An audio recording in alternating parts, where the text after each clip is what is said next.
One night in '68, when Jimi rocked the Call. The Call Ballroom sits at 1012 to 1014 West 4th Street in Davenport, just a few blocks up from the Mississippi River, in the old West End industrial neighborhood. Today the building still stands, quiet and anonymous. But for more than a century, it was one of the most important live music rooms in the Midwest. The Call opened in 1914 as the Coliseum, built after a fire destroyed an earlier German singing hall on the site. From the beginning, it was designed for sound and crowds. Its huge open floor, steel trusses, and high ceiling made it perfect for dances, orchestras, and later amplified music. Over time, it became known simply as the Call, a name that generations of Quad Cities residents would grow up hearing whispered with a kind of reverence.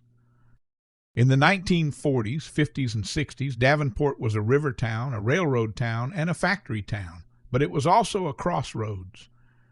Bands traveling between Chicago, St. Louis, Kansas City, and Minneapolis all passed through the Quad Cities. The Call became one of their favorite stops. The ballroom was enormous for its time, able to hold more than 3,000 people.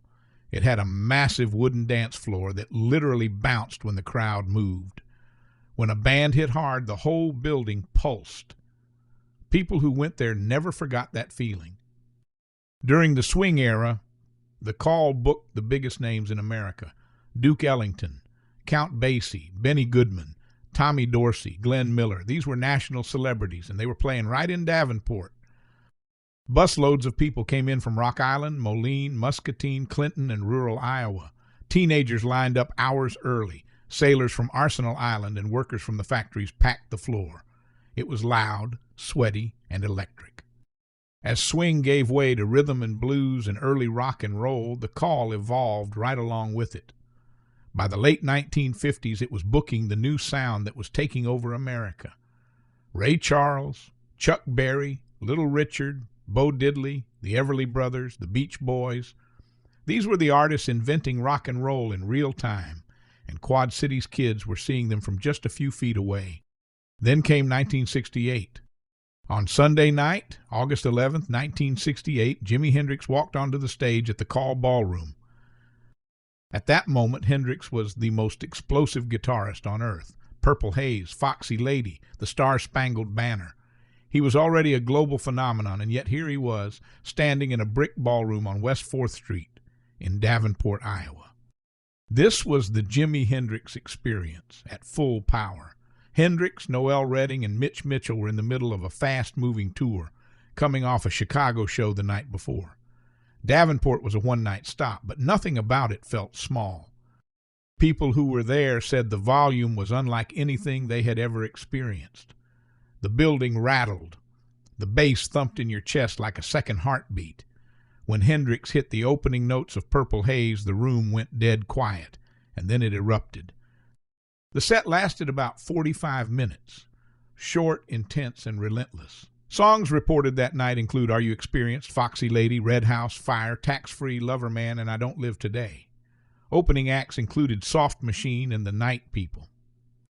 1968 was chaos. The Vietnam War was at its most brutal point, and protests rocked the country. Both Martin Luther King Jr. and Robert Kennedy were assassinated that year. The country was coming apart at the seams. Earlier that year, Hendrix released Electric Ladyland, pushing rock music into darker, heavier, more experimental territory. By this point, he was bigger than just a musician. He was a symbol of the time. The concert poster made for the Call captured it perfectly. The death of convention, anti-war, anti-establishment, a declaration that the old rules no longer applied. Local accounts say Hendrix signed the backstage wall before leaving. This was the only time the Jimi Hendrix Experience ever played in Iowa. The night became legend, and just 2 years later, Jimi was gone. The Call also hosted Johnny Cash, Jerry Lee Lewis, James Brown, Stevie Wonder, The Supremes, Muddy Waters, B.B. King. These were full-scale performances by the artists shaping American music, all on one Midwestern stage. What made the Call truly special was not just who played there, but who was allowed inside. In an era when many venues were segregated or quietly discriminatory, the Call was integrated. Black and white audiences shared the same dance floor, listened to the same bands, and stood shoulder to shoulder. For many people in the Quad Cities, it was their first experience of that kind of cultural mixing. Blues from Chicago, jazz from New York, soul from Detroit, country from the South, rock and roll from everywhere. All of it passed through one room on West 4th Street. But by the 1970s, everything began to change. Touring patterns shifted. Big arenas replaced ballrooms. The great dance halls of the Midwest started to disappear. The calls crowds grew smaller and maintenance fell behind as the golden age of traveling bands faded. The building was never demolished. It was added to the National Register of Historic Places and later inducted into the Iowa Rock and Roll Hall of Fame. But after more than a century of concerts, dances, proms, and packed Saturday nights, the Call finally closed as a live music venue on October 29, 2018, undone by financial strain and declining events. And today, if you stand on West 4th Street, you would never know what once happened inside.